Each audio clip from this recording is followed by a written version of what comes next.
Sunday RUNDAY virtual run club.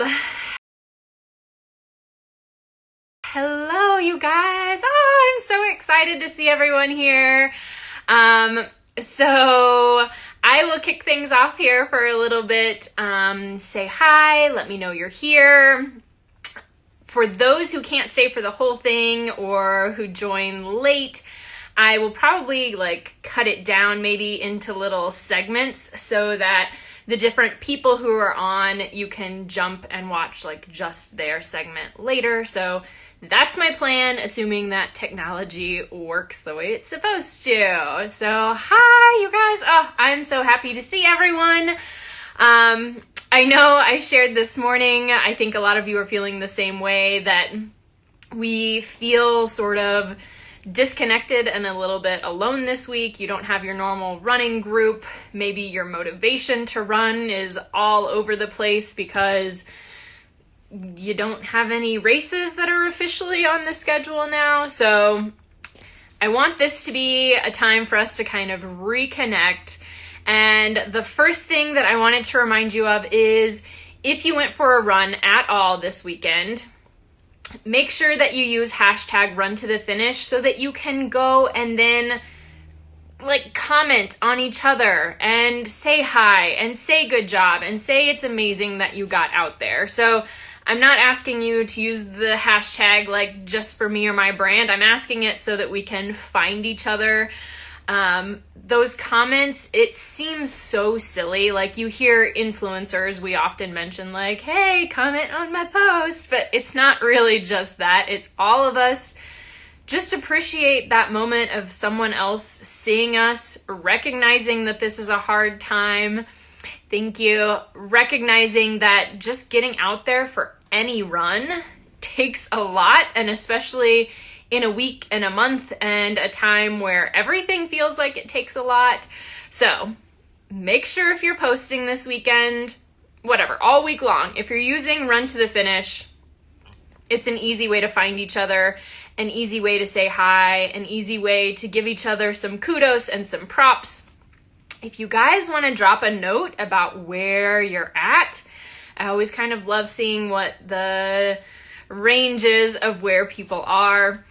So format today for virtual Sunday RUNDAY club. I'm going to have to work on the name. Sunday RUNDAY virtual run club. That's a mouthful. Say it 3 times.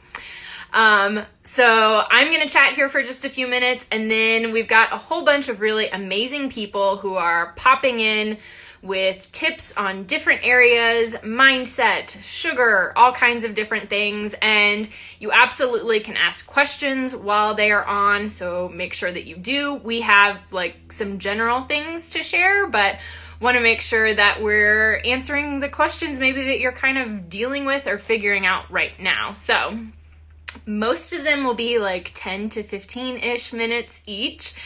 And if there happens to be kind of a gap in between, I'm going to just be staying on this whole time, so that's a good hour.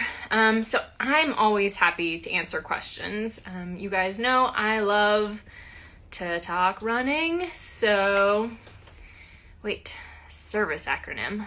Oh, so I must have missed the first part of what it said on your name. So I'm always happy to talk running, so any questions you have, lay 'em out. I will always get on top of answering those. Okay, cool to see where everyone is at. Awesome.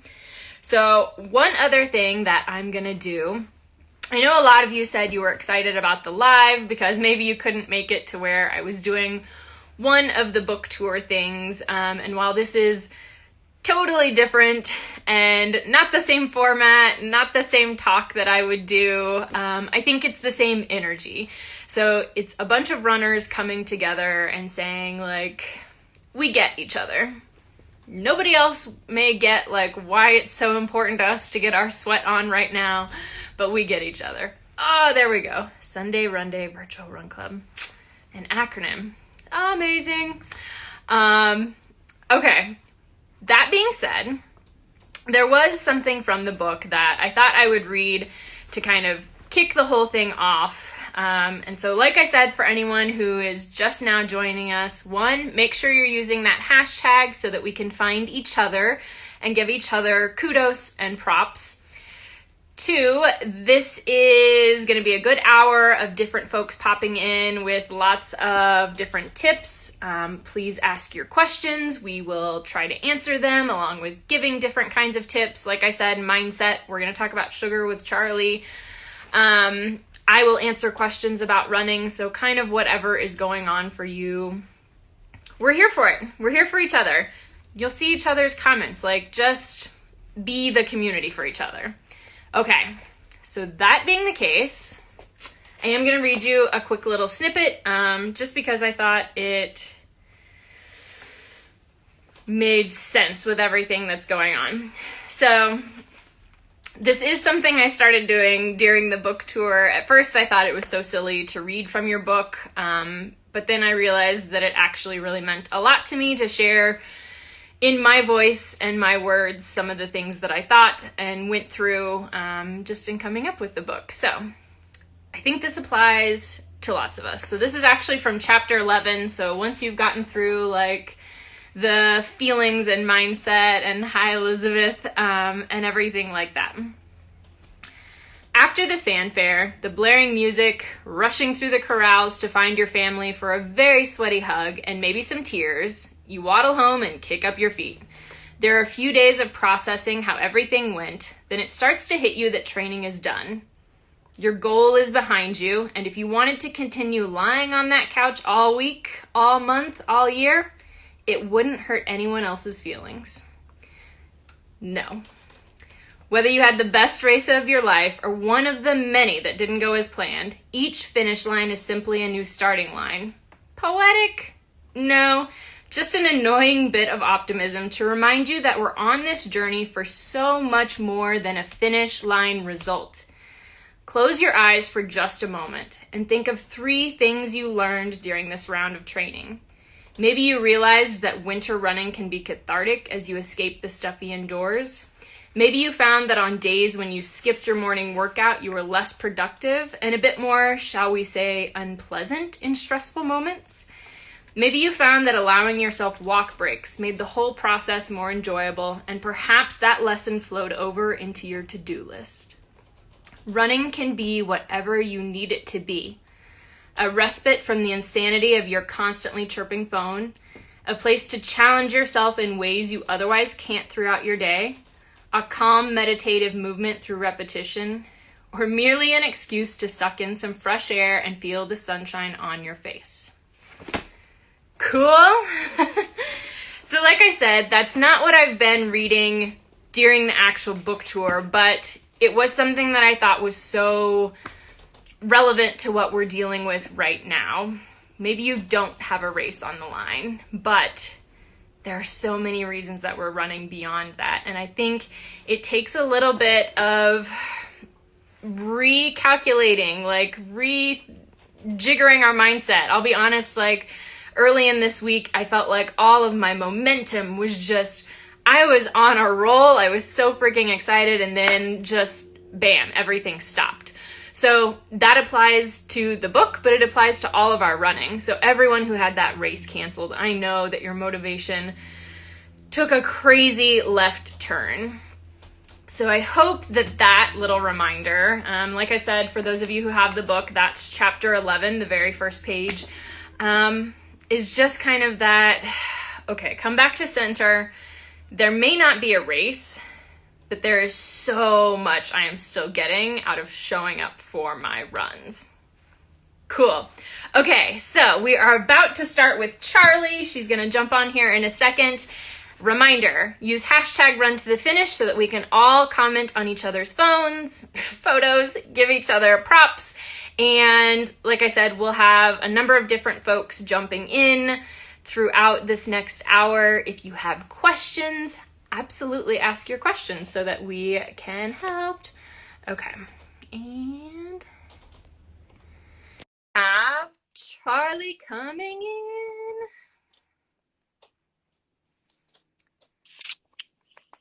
There she is. Hi. So if anyone for some reason does not know Charlie, the runner beans, she is the author of this amazing book, which I will be using some quarantine time to, make myself do some more cooking. She is also a star marathon finisher and a registered dietitian. Is that the right title? Perfect title, yeah. Yes. So there's so many titles. So I'm super excited to have Charlie here because I think a lot of folks are not used to working from home. And the work from home life, I know when I first started, there was a lot of going on all day because I was bored and we're not choosing the best snacks. Yes. So one of those that I've been hearing a lot from people about is sugar. So I was like, okay, I'm going to ask Charlie some questions. So one, what's the downside if people are like, I'm just going to give myself a little more sugar right now? Okay, so I think that the thing is, this is like a really unique time. And so I personally am giving myself a lot of leeway, knowing that so I work in a hospital, and the way that a lot of people are giving us, like saying that, showing us their thanks is by giving us chocolate, by giving us sweet treats. And that's how we're kind of rewarding ourselves. And so I'm being quite flexible with myself because I'm like, this is such a unique situation. And so, I'm kind of being like, if I want some sugar, I will let myself have it. But I look at why I'm having it. So am I stressed? Yes. Am I tired? Yes. Am I feeling emotional? Yes. And am I actually hungry? And I think it's worth going through those sort of questions to yourself and then thinking, right, why am I reaching for sugar? It's probably going to be one of those four things. Or am I celebrating, which at the moment, not a lot of people are really. And then thinking about, right, what else could I do other than have the sugar? What else can I, if I'm hungry, let's have something that's maybe got sugar in it, but is more nutritious. So things like fruit, like yogurts that will give you a bit of a sugary hit, but that are actually going to provide some nutrition, some nutrients, some more staying power rather than just a cookie. And just kind of thinking like, we still need to be fueling our bodies for the things that we're asking it to do, like run, like work, like deal with a lot more than we were even just a couple of weeks ago. So making sure that you are still eating a balanced diet, getting all your fruits and vegetables in, getting whole grains, and maybe just being a bit kind to yourself when it comes to the sugar for a little while. Yeah. I'm going to grab headphones, so I'm going to ask you a question because they said my sound got bad. Okay. Any tips for keeping it moderate so that when this is over, we don't now have a sugar addiction? Yes, definitely. So I think don't fill your cabinets with sugary things. At the moment, when we're working from home, we are much more in control than what gets brought into an office usually. And we are making those decisions of what we're bringing home. So filling your cupboards with things that are like, dried fruit, like nuts, like trail mix, like cereals that don't have added sugar. So things that you can reach for when you're feeling that moment of stress, of weakness, of emotion, that will kind of provide that comfort, but that isn't going to be, a sharing bag of peanut butter M&Ms for one. And then the other thing is just getting snack size thing. So I find it a lot harder when I've got that big bag of M&Ms. That's my weakness. It's a lot harder to portion that out. So buying the little bags of things, or bringing it home and pre-portioning it before you get to the point where you've got to the bottom of it yourself. And again, being mindful, if you're craving something sugary, have a piece of fruit and then have the what we would say is the probably not so nutritious treat. Afterwards, you're almost less likely to overeat it because you've fueled your body with the the piece of fruit or some crudité or something that is nutritious, and you're then not just kind of eating it for the sake of eating it, hopefully. And I also love peanut, or actually I don't love peanut M&Ms. Peanut butter M&Ms are the ones that I can eat the whole bag of. But yeah, I'll try and mix it up with something else. So I'll put it as part of a trail mix with some nuts and some dried fruit. And then again, I feel like it's like I'm having the naughty. I don't think anything is naughty, but I'm having something that I like, but also making sure I'm getting some protein, some fiber, some vitamins and minerals within that. Yeah, I think we know I don't think there's good or bad foods either. But that for me was one thing I think over the last year that finally helped cut my sugar cravings a lot. Was I kind of made myself like, I can't just have a cookie by itself. Yeah. Like, okay, if you want that, you need some kind of protein or something healthy. And that sort of, I guess, stabilizes the blood sugar, right? So then I had less of these swings, and I found, I might eat the protein first and then just realize like, you don't need it. I don't need it at all. So for me, that was like a really big help. So yeah, I have mine. I take in like little oranges, and I have those as my afternoon with a cup of tea. Like so British, having my cup of tea. British. But I'll have a cup of tea with 2 oranges and something chocolatey, and I eat the oranges first. And often by that point, I'm called back onto the wards, or I like kind of don't have time.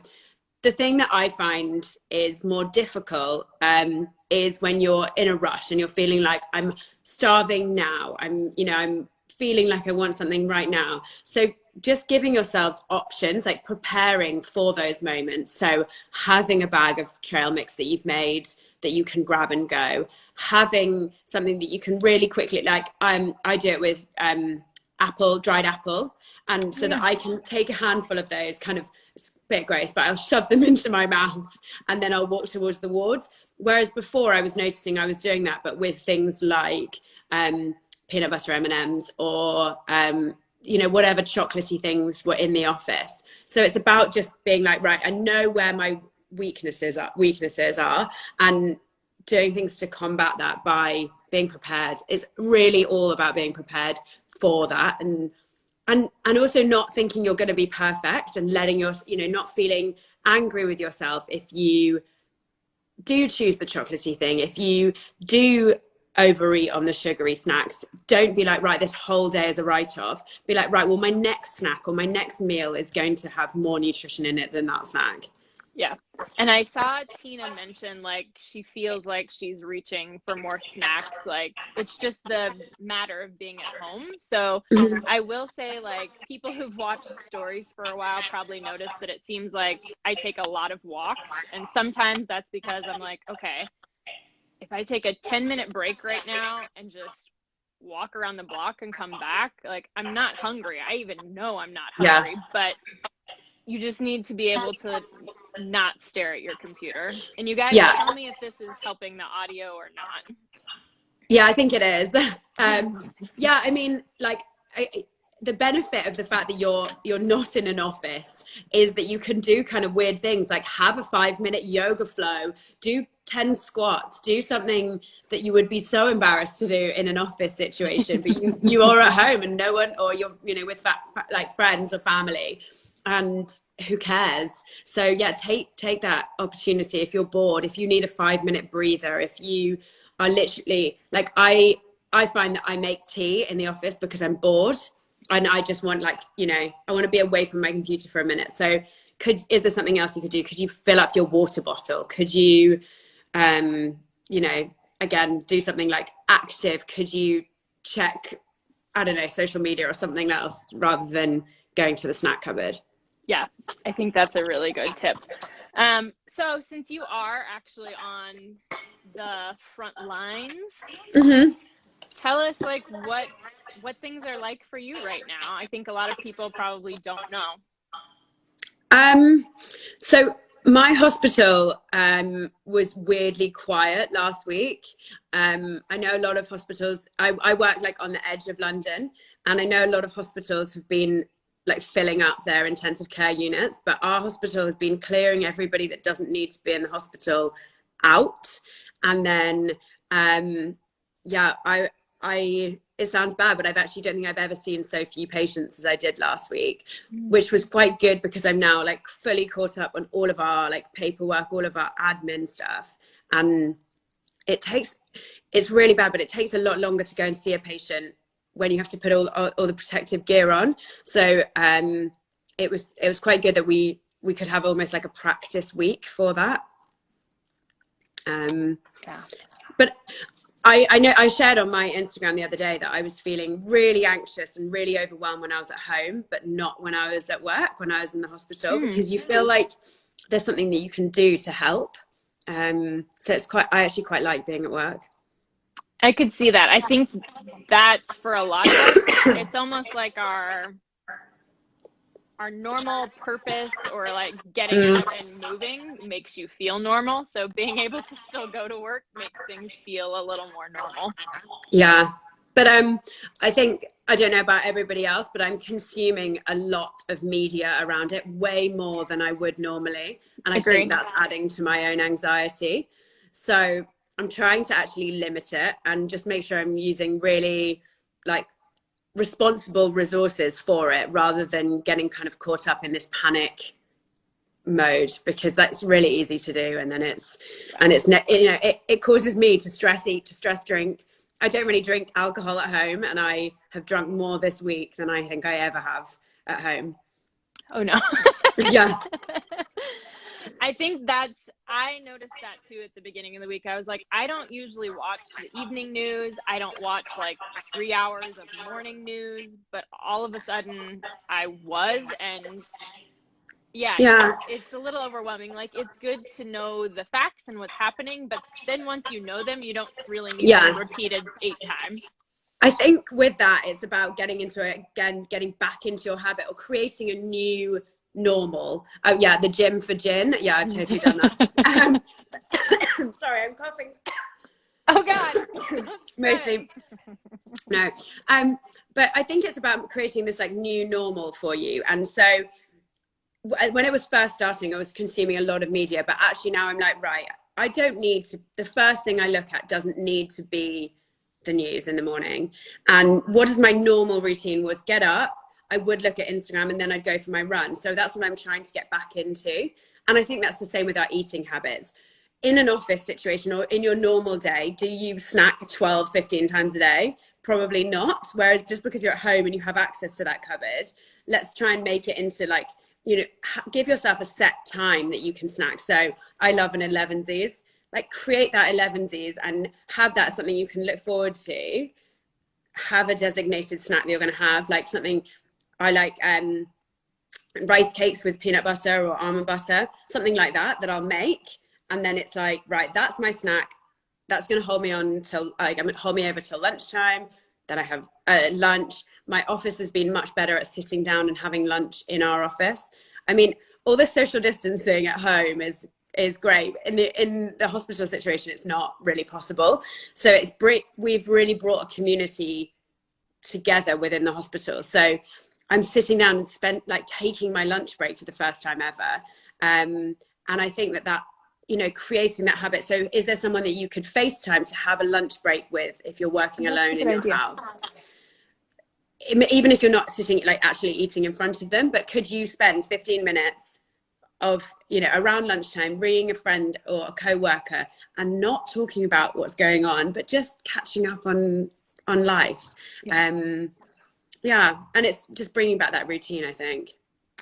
Awesome. All right, you guys, Charlie's book, pretty much the best time possible to get this, so that if you are stress eating, you can get some healthier recipes. Yeah, I recommend the monster workout cookies for right now. Oh, I like it. Awesome. That's okay. They've got peanut butter, they've got oats, they've got chocolate chips, all the goodness. Fabulous. Thank you so much, Charlie. Okay. Thank you. Take care of yourself, everybody. Bye. Bye. I don't know how to. All right, you guys, sorry that it sounds like maybe my audio is getting quiet. I am actually talking pretty darn loud, so sorry about that. I don't know what to do with it. So Matt from Rambling Runner should be joining us. We'll see. I don't see him in here quite yet, so we'll see. So while we're waiting for Matt, if anybody else has a question, and you guys keep giving me feedback on things like audio, and I'll see what I can do, or at least I can maybe figure it out next time. Yeah, I think for some reason when the other person is on, I maybe should have had them also wearing headphones. So lessons learned. So yeah, we will give Matt, there's Matt. Have him join us here. Ooh, okay. Hello, sir. Hello, how are you? I'm good. I see we've got you in your office. Yes, you sure do. Absolutely. It's funny. It's like, especially with we're working at home with the kids around, it's like, if you want to find an easy place to do basically anything, it's going to be the car or somewhere like it, maybe a closet somewhere. I love it. Hey, Kim, what's going on? So for those of you who don't know Matt, which again, I don't know how you wouldn't, he does the Rambling Runner podcast, which I shared a couple links because I've been on a few times. And in fact, Runner's World just featured him as one of the podcasts you should be listening to. But today I wanted him to actually talk about a virtual run series he's doing right now to help give you guys some motivation. So tell us a little bit about what's going on and how it's going so far. Absolutely. Well, first of all, thanks for having me on. Part of the reason Runner's World mentioned me was because of your episode specifically. So props to you. As everyone knows, races all around the world have been canceled. And while that's such a bummer, it does allow us to try something new. And for me, virtual racing is absolutely that.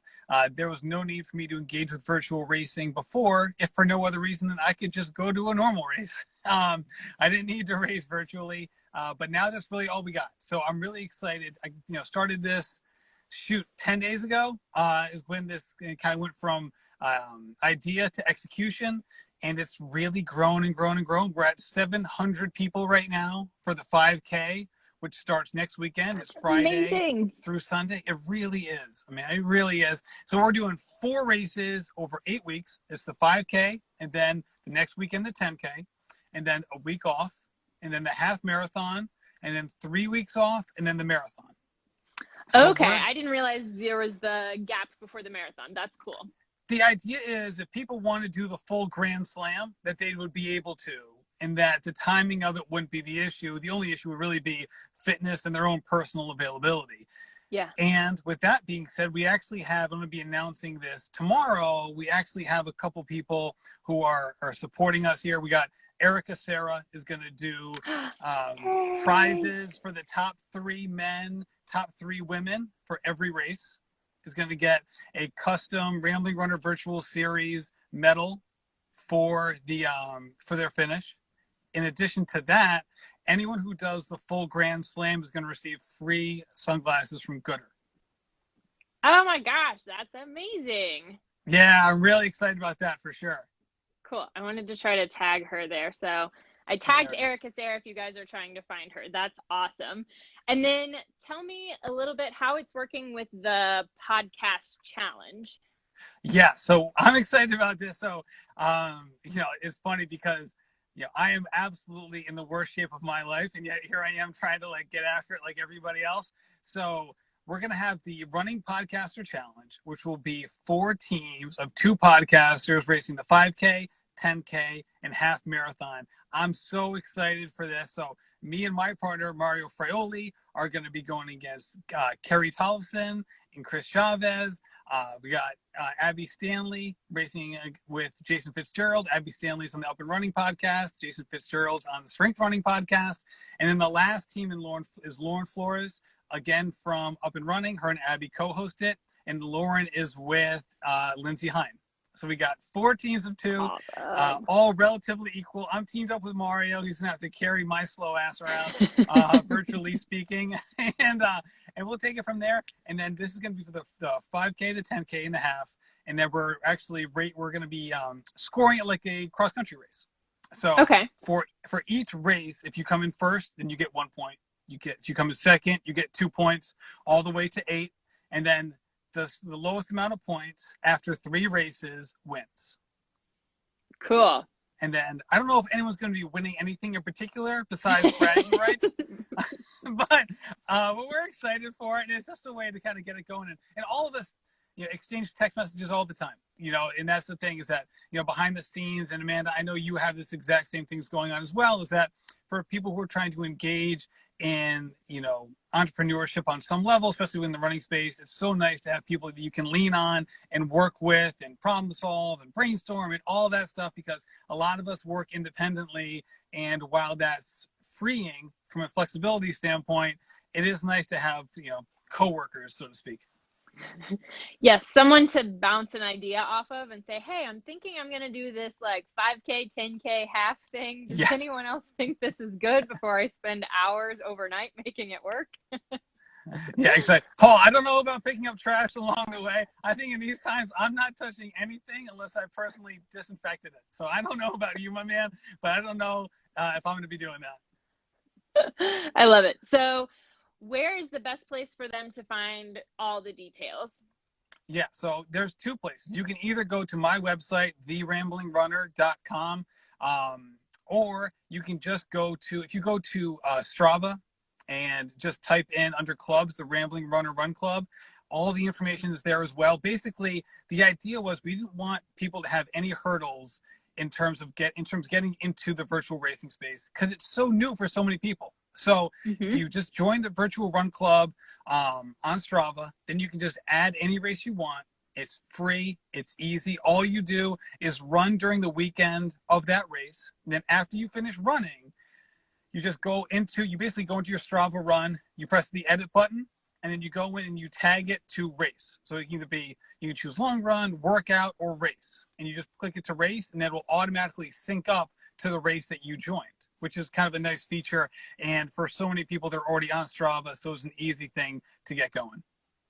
Very cool. I love that you made it accessible to everyone. I think that's amazing. Well, if they're anything like me, like there's so many virtual race apps out there, I'm sure they're wonderful.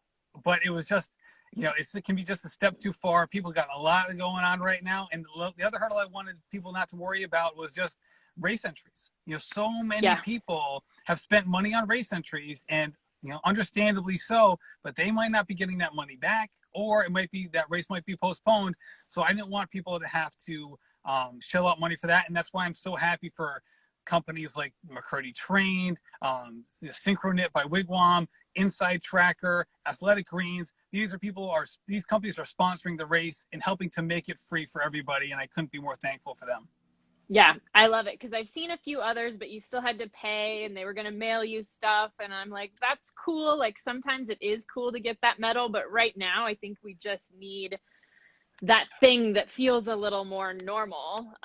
And so being able to put this together quickly and make it happen is amazing. So Steve, thank you. Steve, I love that. You said you just want to come within 10 minutes of Sarah Bishop's 5K time. Well, let me tell you, buddy, I have a specific challenge that's coming out for the half marathon. You just hit it pretty close. I'm not going to announce until after the 10K, but if anyone's listening to this, that's a little nugget for later in the future. Also regarding Erica Serra, she's going to be selling the Rambling Runner Virtual Race Series medals as well. So the top 3 men, top 3 women for all 4 races will get them for free. I'll be buying those for them. Anyone who wants the medal will be able to go onto her webpage and buy them after the fact. And we're going to be posting a picture of that tomorrow afternoon. Awesome. I just ordered a bracelet from her, so you're probably going to delay mine, but whatever. I'm sure she's working her tail off too, man. We got to support these running businesses we got going on. Agree. All right. Well, thank you so much, Matt. You guys, make sure you go find it. If you have questions later, tag either of us on Instagram. We'll make sure you figure out how to get involved. All right, hold on. See, I was just looking at the Strava Club. There aren't really any details about the race weekend dates. Am I looking at the wrong place? Maybe so. What you need to do is if you go to the race itself, so in the Strava Club, you'll see posts which I provide information. You will also see the races themselves. Click on those races and you can join. And then whenever I change the content within the race, which I'm going to be doing in the next 24 hours to provide more details, you will be emailed that notification, which is why Strava is such a useful tool in this endeavor. Perfect. Great tip. All All right. right. Thanks again, Matt. Thank you. Talk to you later. Bye. All right. I'm excited about that. I think I might sign up for the half marathon one. There's a big part of me that wants to sign up for the marathon one, even though I'm not ready for it, because what else am I doing right now? Okay, so next up we have Kim.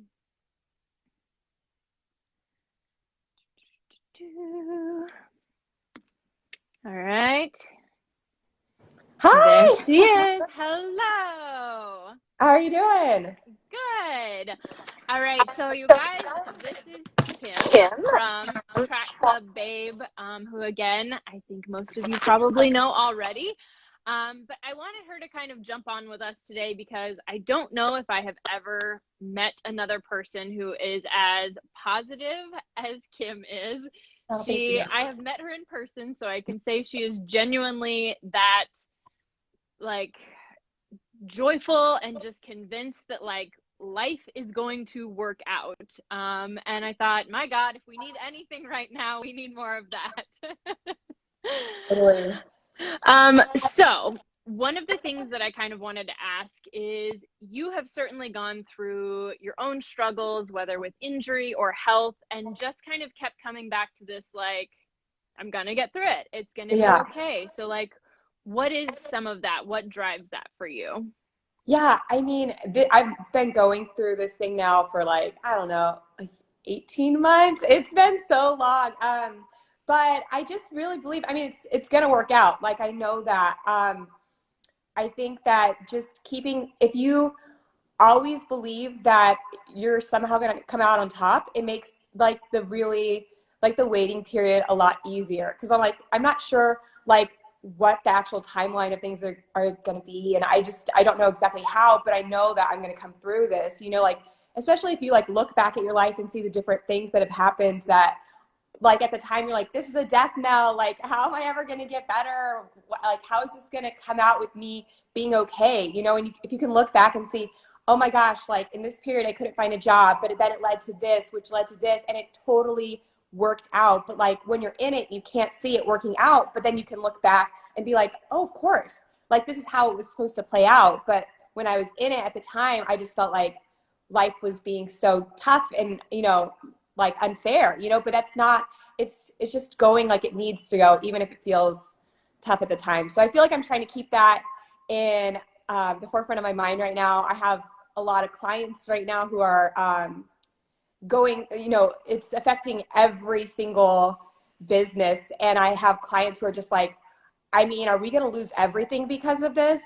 And I'm, like, on the phone telling them the same thing I just say on Instagram with running, like, it's going to be okay. Like, you're going to be okay, and just, like, I think telling it to yourself, telling it to other people, like, a lot of times we need that outside reassurance, even though we kind of feel like, it will be okay. But, like, hearing it from somebody else, like, reaffirms things that you already feel. I love literally the first thing you said. You were talking about health issues, but it was exactly what everyone is going through right now.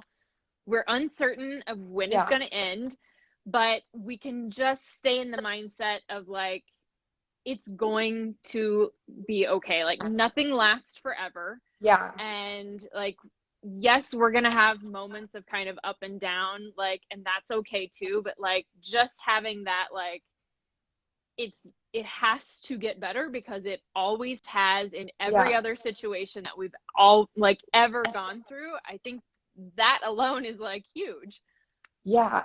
Just to, like, not give in to, like, fear and panic, and just know that it will somehow work out, because it always does, but I think that, like, you can go through something and we can all be going through the exact same thing, but if one person's going through it with the mindset, like, it's supposed to work out for me, and it does work out for them, then they don't go through that whole process, like, torturing themselves and miserable, And then the other person, they stress out the entire time. And in the end, it does work out, but the time in between, they spent so unhappy because they just didn't think it was going to go work out, you know? So just like, it keeps our journey a lot, like more joyful if we just really believe that it's going to end up well for us. Yeah. And I think that's a little like, they've done a number of studies now on like successful athletes, and a lot of it has to do with falling in love with the journey. Yeah. So like loving the hard parts of it, like, and the training and the showing up and the little things from foam rolling to eating right, like they're actually the ones who end up doing better than the people who are 100% focused just on like race day. Yeah. And so I love that too. It's just a good reminder that like this also is that same kind of journey, and it's going to have highs and lows, but like we just have to keep showing up and embracing each part of it. Totally. I mean, I think that not being so fixated on the goal and just really enjoying what you're doing helps make the journey more fun. I felt like when I was super focused on the goal that I was totally stressing myself out all the time. And it was too much pressure. You don't need to live like that, but I love running and I love workouts and everything like that. So I needed to like put the focus back onto that, and just because I don't need to have this external pressure for a hobby. Yeah. So do you have any sort of daily practice that you feel like helps you keep your mind kind of in that right space? Yeah, I mean, I listen to, like, on any run I go on, I'm listening to music that keeps me really encouraged. And I think for me, that's really helpful, because, especially because my running's been tough for the last while. It could easily be that going on a run doesn't make me feel better, because it just reminds me of just how far away I am from where I was. And so by just like listening to the right music for me, and just being really grateful during my runs and thinking of all the positive things, and telling myself, whenever I have negative thoughts, just letting myself know, like, no, you're going to come out on top. Like, you're going to be running strong again. I'm able to leave my runs feeling like so much better than when I started, instead of feeling discouraged and stressed and worried and fearful. Like, I leave every run just feeling so grateful, just knowing somehow it's going to work out. So for me, like, it's my runs that really give me that time to process it and to just be at peace with where I am. I love it. I love it. I know a while back when I was injured and couldn't run, I would still go for a walk. And I would listen to something like Louise Hay or whatever that was really uplifting, so that I would come home still mentally like, I am in a good space. Like, this will be okay. I can't run right now, but like, just, still using that time to like get in the right headspace. And I love that you would like go on walks. Like, I think that that's good too. I feel like so many people are like, well, there's nothing productive in a walk, but like, so much of going through injury or illness is about staying in the right headspace and keeping yourself like encouraged.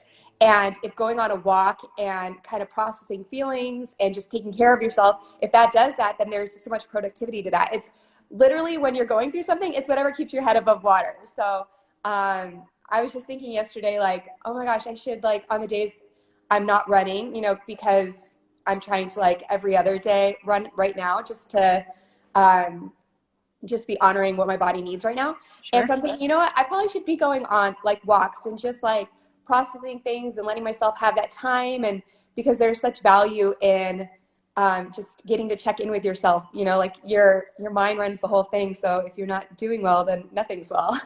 Yes, I totally agree. Thank you so much. Oh my gosh. You share great positivity every day, but even just like those couple things you said here, I think will help folks who are figuring all of this out, whether it's injury or just finding their motivation or maximizing their runs right now. So super appreciate it. Oh, thank you. And everybody needs to buy your book, because that will help them to just figure out this whole run thing. Especially if you're a new runner or just a runner who's trying to improve, like, you don't know what you don't know. So having somebody else kind of show you the ropes is like so helpful. So I definitely recommend it, guys. Go check her book out. Anyways, awesome. thanks, Thanks, Kev. Bye. Seriously, she is actually just that positive in person too. So always fun when you meet people and realize they are exactly what they are portraying. So that's pretty cool. So we have Danielle coming up next. So again, I know I am seeing all of your comments. I'm just always not interrupting whoever's talking unless there's like a specific question. So glad you guys are here. If you are like getting value out of this virtual run club, let me know. I actually was thinking about potentially doing it again like next weekend, bringing in different folks. So I will, you know, poll you later because polls are my favorite thing ever. Thanks, Kelly. I'm so happy. For anyone who just joined, here's the book. Oh, there's Danielle. So we are ready for you whenever you are ready, Chica. And yay, I'm so glad this is working for you guys. Where are you, Danielle? There she is. Hello. Hi. I was trying to figure out like if I should add myself in or I was gonna let you add yourself, but then I thought I'm just gonna expedite thanks this. for sending that to me. It's funny, I've done so many lives this week, you'd think I'd know by now. Love it. So if for some bizarre reason you guys do not know Danielle yet, she has numerous at-home fitness guides, which are super helpful. She also has a treadmill training guide, which I'm kind of jealous I didn't think of doing first. So she's going to get you through this. She's going to be starting her spring challenge in a couple of weeks. So again, like if you are trying to figure out how to work out at home, and especially if you're in this weird space of not either being able to go outside or feeling a little uncomfortable about it, like she's gonna have you covered. So thanks. Look at what I have. I'm like sitting at my coffee table.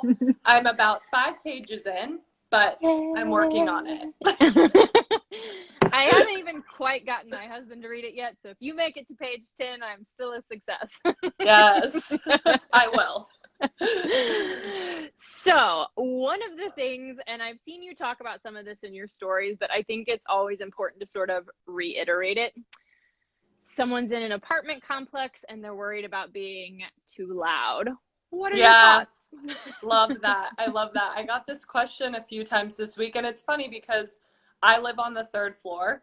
So for me, I know that I'm making loud noises. I'm probably squat jumping and burping all over the place. And so I know my downstairs neighbors, though. That's the kicker. Like, I know them well. So they don't care. They know what I'm doing up here. But I went down there one night and I asked Matt to do something up here so I could hear what it sounds like. And it is loud. If you're on a 2nd floor, if you're on a 3rd floor, like inevitably there's going to be some sound. But here's what I have to say about that. If you leave your neighbors a note, even just having a conversation with them, I know we're not supposed to be like knocking on doors and conversating by any means. So even just leaving a note and saying, hey, here's my cell phone number. I will be working out as we're all at home during this time. And if I'm making a loud sound, just shoot me a text, let me know it's too much, and you can adjust from there. But I just think it's the kind thing to do. You're extending a hand and saying like, hey, I respect you enough to say I'm gonna be working out upstairs, but if something's too loud, let me know and I can adjust, you know? So instead of not doing it at all, which a lot of people won't, they're like, I live on a 3rd floor, a 2nd floor, I'm not doing it. I will not burpee. I will not jump. It's like, yes, that's commendable and respectable, but at the same time, I want to get my workout in. Like, we're stuck at home. I want to be able to do something. So that's what I would recommend doing. Awesome. So in a very like Amanda-like thing, I had a treadmill in an apartment at one point. Yeah. So yes, I went down to the neighbor and sort of said, are there times where you are not home? Unfortunately, they were someone who worked from home. So I was like, is there a time that it would not completely make you insane? Because a treadmill is really loud. Yeah, it is. And yes, so that's just like either being willing to just kind of like say, hey, I feel like people are also a little more forgiving right now. Like, Mhm. I never hear my neighbors, and lately it sounds like there's a herd of buffalo next door. So I'm like, they've got kids that like have some energy that are trying to get out. So Yes. whatever, like, I don't care. So I do Mhm. think people are a little more forgiving right now, and also just be kind to yourself and say, like, I'm going to do the best to make them aware, and then I'm going to do what I need to, because I'm going to go bananas if I don't Yeah. do anything. Yeah. And until they come knock on your door, like I lived in a situation before my place now where I maybe didn't get along with my downstairs neighbors. I'll say that lightly, but they did a lot of late night partying. And as a runner, that's not a thing. Like I don't want to wake up at 5 a.m. for my marathon training run after you are up till 4 partying, right? But we had this mutual understanding. I will wake up at 6 and swing my kettlebells, and you can party till 3. You know what I'm saying? So it's like, in a sense, until they come up and say something, and if you've gone down there and said your piece, it's honestly, it's an amazing communication skill. So do it. Yes, I totally agree. So for someone who has maybe been like 100% like run is my thing, I'm just running, running, you have been someone who I've loved to see kind of like love both sides. So I think sort of tell people, what is it about strength training that you really fell in love with, like how it makes you feel, or what is it about it? Yeah, I think just being able to get stronger. For a long time, I only ran, and though I felt strong, I didn't realize how much strength I was lacking, you know, to not be able to do a push-up or a pull-up or a squat over 8 to 10 pounds. And I'm not saying that that's a great starting point. It's just I realized once I started regular strength training, I could do a lot more. And in turn, my legs were stronger to run. And a lot of runners don't take that into consideration. They think if I rep out running and continue running, I'll get stronger. If you make your legs stronger, you will get faster. So it took a while to realize that. It took a lot of trial and error with what I wanted to do in regards to programming and strength training. But I found the secret sauce, and I feel like I can go a longer amount of time between runs, and even sometimes kind of skip out on some of the training and the training plans for runners because I am doing that strength training, and I don't feel like it negatively affects me on a race day or something. Yeah, and I think it's super important that the way you train is a lot of HIIT, so you really thrive on kind of that high intensity. And I think that is definitely why, like, I watched your marathon training and thought it would have killed me to run the small amount of miles, but it's because you were getting the intensity and the strength and everything. So important to kind of look at like what type of strength training you're doing, I think. Yeah, because this came to a surprise to a lot of people, but I skipped all the weekly runs in marathon training, and I only logged long runs. And by skip, I mean I would run maybe 1 to 2 miles like to the gym to get to the gym. So I would jog there, but it was never a specified training protocol in the week. However, what I did do was a lot of strength training, a lot of HIIT training. So I felt like when most runners would maybe be getting in speed work, I was doing HIIT training. So it's not that I wasn't training, it's just that I chose something different than the runs. Yeah. And I think it's so important. Oh, I love that comment. She had her best half doing your stuff. Okay. I know. I So yes, how do you have like strength and marathon training? So that's kind of what I was saying is, if you love the type of workouts that Danielle was doing, you can absolutely go about it that way. I don't love those workouts. So I've been using, though, like, she has motivated me probably more than anyone else to actually do strength training. And I've increased my weights this year. I know, like, minimum of 2 times a week, but usually 3 times a week. I'm doing strength now. And you can do that in marathon training. So you have to like organize your plan a little bit so that you're getting recovery before a long run if you're doing heavy weights. And I think that's another thing, is sort of helping people understand there's a benefit to both heavy weights and light weights in a program. Yeah, and you brought up such a good point, because I really had to think about my heavy lifting days in regards to my long runs, because if I was heavy lifting on a Thursday or Friday and I had to log a long run Sunday, I'd be toast. So again, it took trial and error to know when's going to be just like my body weight hit days, and I won't be sore and I won't be taxing out that muscle so that I can be prepared to do a longer run day. Yeah. And I think if you're in the middle of marathon training, your leg days may not be as intense like when you're later in the program. So early in the program, that's where, like, when I'm programming someone early in the program, I want them lifting heavier. I want them build muscle, build strength, build that injury proof body. And then, yeah, when we're peaking and you are exhausted and hitting tons of miles, it might be more body weight, more core, like, and then, yeah, post marathon, there's some time where you should not be running. So like we go back into the strength training there too. Yeah. Post marathon, I really just went all in on strength training because I couldn't run. But yeah, you bring up a good point. It's like just kind of knowing that later on in a half marathon or a marathon training program, your mileage is so high that you need the recovery time. And so you shouldn't be stacking lower body days anywhere near a long run day. Yeah. And I think a lot of people are kind of asking, how do you balance them? And so some of it is maybe working with a coach who can help you understand your body and how you're recovering. But it might also be that you do a run and strength training on the same day. And then that next day is maybe an easy yoga flow or an easy run. So you have to really make sure that however you're programming it, you're getting a day at minimum, but usually 2 days between like hard days. So it might be like speed work and strength training. Next day easy, next day easy, and then like long run, you know, heavy lift or something. Yeah, and it's really just about listening to your body. I think it tells you a lot, and you could be working with the best coach like literally anywhere, or the best trainer anywhere, and they say, here's your prescribed plan. Well, guess what? You might not feel like doing your prescribed plan on any given day. So tune in with your body. And there were days where I felt great after a long run, and I was shocked that I felt that way. So I performed a lower body workout or a HIIT workout. And then there were days I was toast, and I tried to say, hey, you need to rest, you need to recover. Because the one thing about us athletes and us runners and us training people, we aren't the best sometimes at taking the rest we need, you know, and I'm fully guilty of that. But it has forced me to be in tune with my body.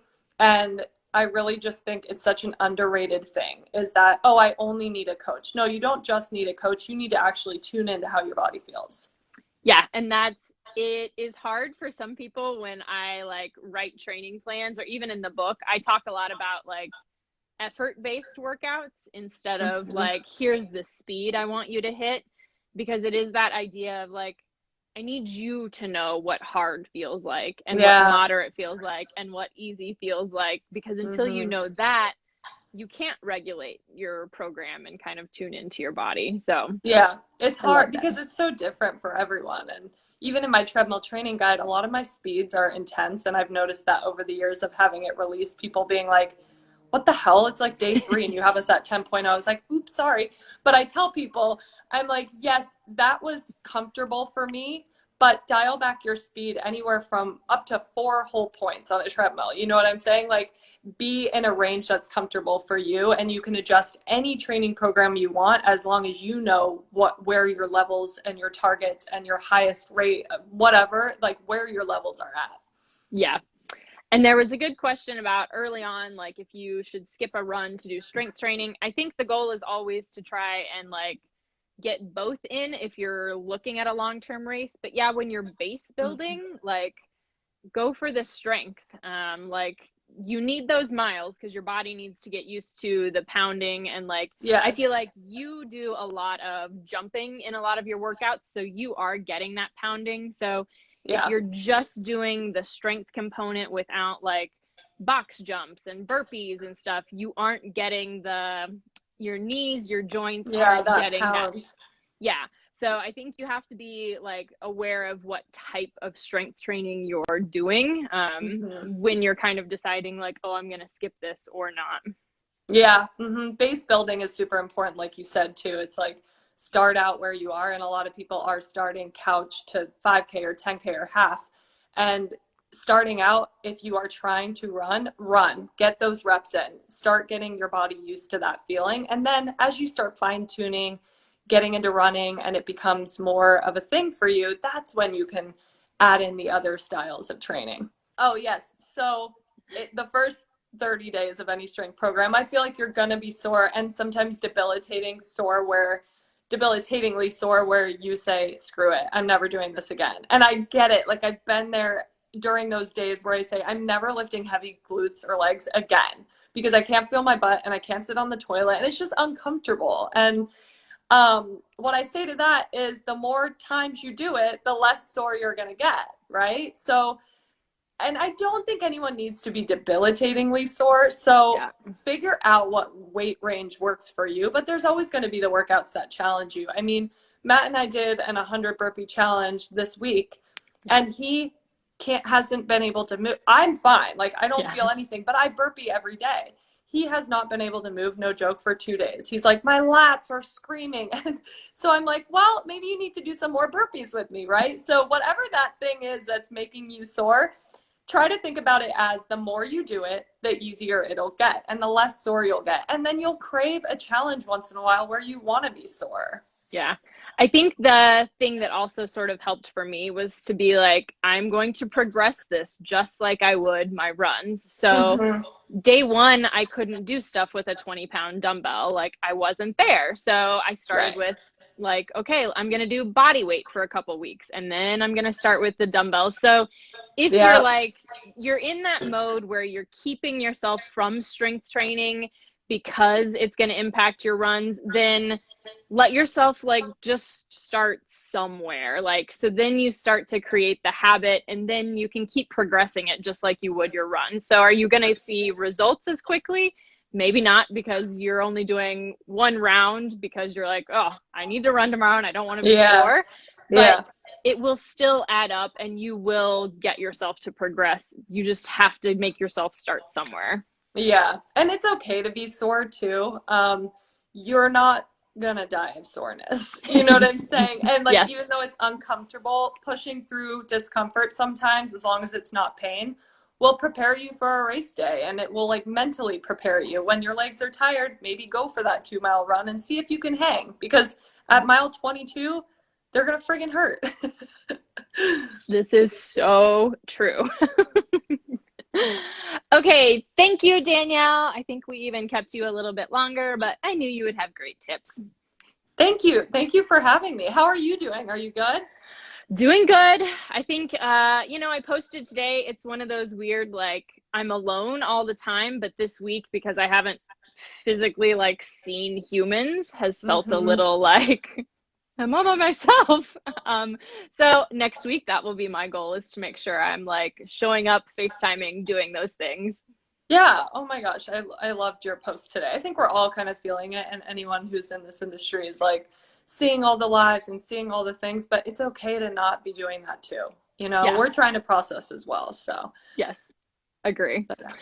I'm just looking through. Are you going to answer some of these questions? I was just looking through. I think what did I miss? I was gonna say, I think I answered most of what popped up while we were talking there. Okay, cool. I was just scrolling through, making sure I didn't miss something because I wasn't really checking.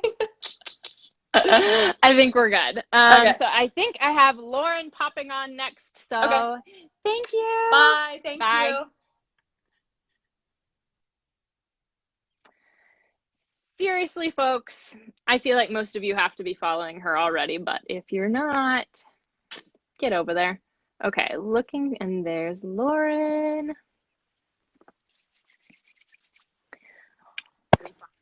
Hello, Lauren.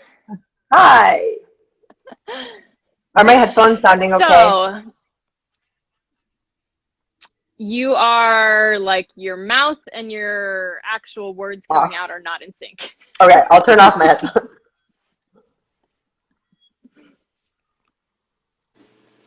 That might be better. Is that better? Yeah, I think that's better. It might be worse for them to hear me, but better to hear you. Okay. Okay, so you guys, I wanted Lauren to jump on with kind of a different perspective than I think some of us have maybe had or heard. So she just ran in the Olympic marathon trials in Atlanta. So excited for her. But I kind of wondered, like, how are the elite athletes dealing with, like, watching all of the plans and the rest of the year shift, and, like, what's the mindset happening there?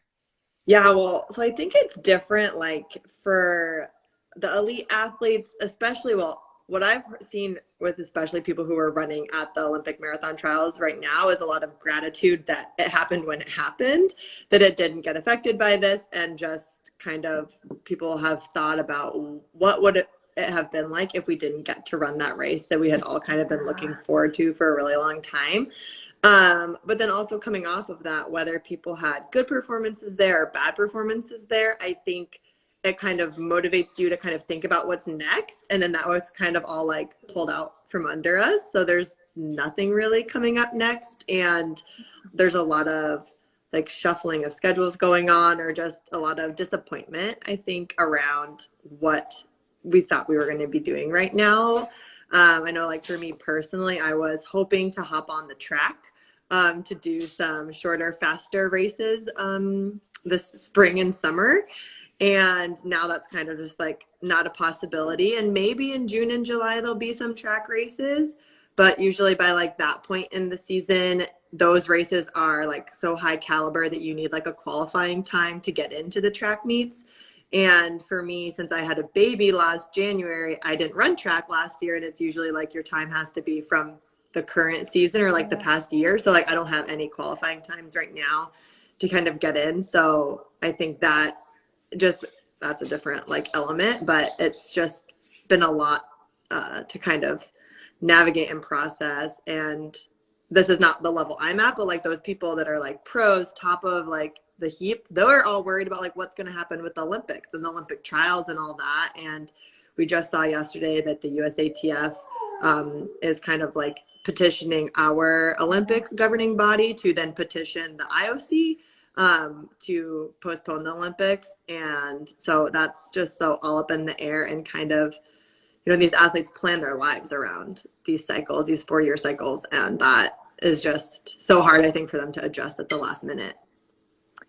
And I think like part of why I kind of wanted you to sort of share like what you've been doing and what the people you know are kind of going through is so everyone can get that like we're still all in this together, like whatever level of runner you are, like we're all dealing with the uncertainty in some way and not totally sure exactly how to train or what to train for. And that's one of the cool things I think about our sport is it's not the NFL where you have like just these people get to do it. Like we all get to do it. So it means we're all in the same boat in different ways.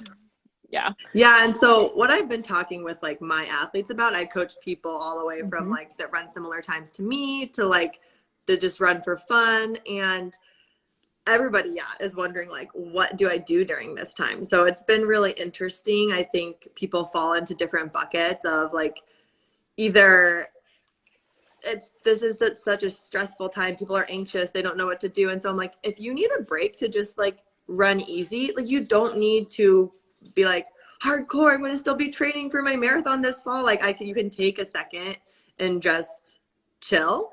And that easy running isn't wasted. That is going to like go into your bank of base building, and it's going to be a good. That's okay. That's life. Kids want blueberries. They like that training isn't wasted, even if it's just easy mileage, and it's going to go into your training base going forward. There's people who were training for like a marathon, and one thing you had Matt on a little bit earlier, and he was talking about his virtual race series, and my athletes who their marathons were like imminent, like in the next month or so, I was really urging them to find something to kind of like cap off their season. So some of them were doing a virtual race. Some of them, they were able to like do a race before everything happened, but just to like kind of give yourself some closure, even if it's artificial closure of like a virtual race or like just a big workout that you go do, just to kind of like round out your season before you kind of build into the base season for the summer? That's a really good idea. I think like I kind of read a little passage at the beginning about like reframing goals, but I actually really like that of having like, if your race was like really soon and you have put in all the effort, like maybe you don't go run 26.2 on your own because you just can't mentally get there, and that's okay. But like maybe you do go run the hardest 18 miles you've ever tried, or you know, whatever it might be. And yes, if your race was today and you needed to cry.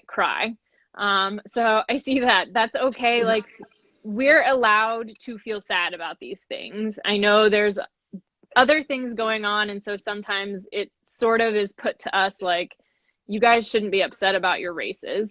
Right. And we get it. There are other things going on, but it's okay. Like, you probably spent 6 months, a year, 8 months, whatever it was, building towards that. And so you're allowed to have whatever emotions you're having. That's totally fine. Don't feel bad about it. But then I love that idea, like, pick something so that you have like that outlet to sort of say yes. And then also remember that, like, what did you get out of training? Because you got out of it a lot more than a race day. Yeah. And just to like what you and Danielle were talking about too, like a couple minutes ago, with being afraid to kind of start strength training because it affects your running. That was a great time to start that, because like you don't need to do like hard workouts, or you can take more time between strength training and hard workouts, and just you have weeks where you can be sore, and it's a good time to start that strength training habit. 100%. As much as I hate burpees, now is actually the time for me to do more of them, because I can get over it, and whatever the next run is, it is. Yeah, exactly. Awesome. Okay. Thank you, Lauren. And you guys, if you aren't following her, like I said, she's super fun to follow. She's also a coach, so you're going to find good stuff there. Yeah. And we are doing, with my coaching group, we're doing starting tomorrow a 21-day habit challenge to kind of use the next 3 weeks to add in some of those good habits for your training. So if you want to join that, you can, it's in the link in my bio. Awesome. That's awesome. All right. Thanks, Lauren. Okay, bye. Bye. Fabulous. Oh, grow back toenails. Definitely a good time to make that happen. Okay, and our last but not least discussion is with Tina. Yay! Oh, did I cut her off? No, you did not. Okay, good. Oh, that's really So, bright. most of you know Tina, I know, from her podcast, or originally from her blog, so Running for Real, and I just shared this week because it happened that my episode came out this week. Yeah, good timing. Which was super exciting. So you may not have realized, though, that she also came out with a course that is a lot about the mental side of running, and I love it because it actually really applies to life in general, too. Mm-hmm. So I kind of wanted to just have you maybe share 1 or 2 tips that you kind of think right now are important as we're dealing with, like, we never really know what the outcome of any training is going to be, but like right now everyone is sort of uncertain. So some of the lessons maybe you've kind of learned or that you teach in there. Yeah, I mean, there's obviously, this is a very strange time having to, you know, I released this mental course. I was planning on doing another like launch of it soon, but now I'm like, hold on, you can't be telling people to like, you know, get focused for your big race when really we don't know when anyone's going to be able to race again. So yeah, it's a bit tricky, but there are a few things that absolutely everyone can not only use in mental training moving forward, but can be so helpful right now. The number one that comes to mind is journaling and gratitude. Now, I bundle these two together because I think they really work well with one another. And as you see, my unorganizedness of being too close to the window, I just moved. My journal is right over my shoulder. It's behind the chair, down there. First thing I do in the morning, walk around the corner, get my journal, and I write 10 things I'm grateful for. And then I just write whatever comes into my mind. I'm scared about this. I'm worried about this. Yesterday was okay because this happened or that happened or whatever. For everyone listening right now, I know journaling feels funny, and it's like, dear diary, like it's kind of the thing that you feel like you do as a teenage child, but like as a teenager, but like it is so good to get that weight off your shoulders, to really kind of like process your thoughts. And it can help with the mental side of things, because you're now, rather than seeing it as these are all the things that are going wrong, you're getting it out of your head and onto paper, and then you can start to process it as well. You can start to you know, you almost start to like pep talk yourself while you're writing. So that is a huge one. And then you can take that into training, which is where I actually started using it myself, particularly during injury times, but even during big races, to see how things were going. And yeah, gratitude, like I've talked about this a lot lately, because I get, when I say gratitude, if you're not someone who's done it before, you're like, oh, gratitude, like, oh, it's so easy when everything's going well, but my life isn't going well right now. How can I be grateful?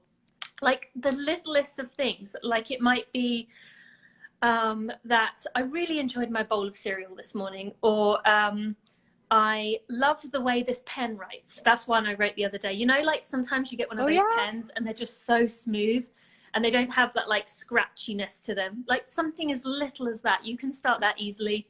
The fact our sport isn't taken away from most of us, in that we can get outside, or as I heard Kim saying earlier, get out and walk, you know, that's still there even if you can't run. So those are two big ones I would say to start with. And then another massive part of my course, which I know you know, is to work on that whole believing in yourself concept, and how this is actually a really good time for us all to kind of hone in on what matters to us, what we believe about ourselves, and to, even though they're scary and they're uncomfortable, to work on some of those things that don't feel good about, you know, our lives, and really to kind of dig in and say, okay, why does this bother me? So that's kind of a big one, but it's another one we should. I love it. So like, I know it is a little weird because theoretically your course is driven towards like a race day, but I still feel like all the like little components in it are actually just super useful right now. Yeah. I've reached out to most people who took the course last time around, and they're like, you know, my race has been cancelled. It was cancelled before I got a chance to finish it, but actually all the things I've learned have definitely helped. So that's been nice for me, at least, that it wasn't a waste of their time and money. I could see that. And that's actually, so I was thinking, it's funny, in the book I actually talk about gratitude mile is something that I like to do. And it's like you said, like I almost make it my second mile. So that first mile is just, you know, you're working out the kinks of getting your body going. And then that second mile, like I'm just in my head and I'm literally like, thank you, right toe, for feeling okay today. Like if you're just in that space where you're not looking around and like, oh, thanks, you know, the mountains, the blue sky, you're like, everything sucks. Like I will just start naming body parts, and you can't help it. But after you do a few, eventually your brain like wants to join in the party, and it will start being like, you know what, I do have this. Oh, I do have this. So I love that. I love that you start your day that way. I think that's really smart. Yeah, no, I don't let myself touch my phone, which is something I've been really proud of. Like I will not touch my phone until that is over. Has your schedule changed with like the way everything has changed lately at all? A little bit, but honestly, in a lot of ways for me, it's been for the better, because my husband's home all the time. So I have an extra pair of hands with my daughter, but no, I mean, no, not too much, to be honest. I've been very lucky with being able to work from home all along. So I've been able to do that, although as everyone with kids knows, it's not very easy to work from home with a child around. But it's, I have been very fortunate in that my schedule itself hasn't changed too much. But I was planning on, I'm sure you're in the same boat here, doing all this stuff, really getting all these things out to help runners before I have my next baby, which is coming out soon. But now I've just completely lost traction. So that's been difficult, not being able to focus on like summer racing or whatever it was I was doing, because it just seemed so trivial. Yeah, I think the hard stop to momentum took me 3 or 4 days of like, I don't want to do anything now, because like I had a plan and I was going somewhere. And so I did actually let myself shift my schedule a little bit, mostly because it's cold. So I was like, okay, well, I'll just work when I get up immediately in the morning, and then I'll go run at noon instead of before. I wanted to run immediately so then I could work, but it was yeah, it's nice. Your run becomes the primary focus. yeah, but it was like, well, I can't, like do whatever I was planning. So I'm going to just let myself run when it's most enjoyable instead of doing it to immediately get everything else done. Exactly. Yeah. Yeah. So, I love, let's see, the one other thing, because you mentioned it inside the group, and I just thought it was like a good little tip that kind of applies right now too, sort of whether you're figuring out what's next or you have that hard workout coming up or whatever it might be, kind of getting out of your head right now, and any little tip you had on kind of that, just doing the run instead of worrying so much about it. Yeah, I mean, I think there's only so much you or I or anyone can say. That we're not going to be able to stop the worrying. It's going to be there. As I heard you say with someone you were on earlier with, it's okay to feel unmotivated and to be scared and to be frustrated. Like, you are completely valid in feeling that way. Like we all are feeling that way. And especially as with runners, we love to control things and we don't have an end date. It's not like we can say, just get to May 12th and everything will be fine. We have no end date. We have no idea what's coming. And that's hard. I'm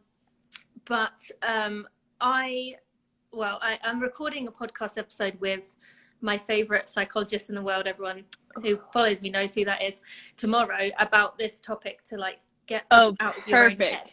So I'm looking forward to that. But I think a lot of it is like we talked about, gratitude, trying to spin your perspective that at least I can do this. Like I have people in my community who are in Spain. From what I get of it, the guy who posts a lot, David, can't run outside at all. You're not allowed to go for runs. So, you could be in that situation. If you are running, you could be injured. You could be sick. There's so many things that, easily could allow you not to run, but just the fact that you can get out there, you can breathe, you can take some fresh air, you can try new routes if you want to, or stick to your same routes. I'm very much like, when I run from home, I'm a creature of habit, and that's okay. But I don't know. I wish I had more advice, and I will tomorrow or Tuesday. But I think it's just about being back in that moment, being grateful for all the things that you do have, even though it might not be the ideal situation. At the end of the day, we're lucky that we as runners still have our sport. So do the best that you can with it. And if you are upset, that's okay too. Like, it's okay to be upset. So amazing. I in case you guys can't tell, love Tina. I think she has lots of great wisdom, but she talks to a lot of amazing people. So I think that will be a fabulous podcast for all of us that we all are going to need as soon as you can get it produced. So. Yeah, no, I'm working through it as quick as I can. The guy is so crazy busy. He's given me 20 minutes of his day. So I'm going to suck every second out of that 20 minutes that I can to give us all the advice I can. So thank you.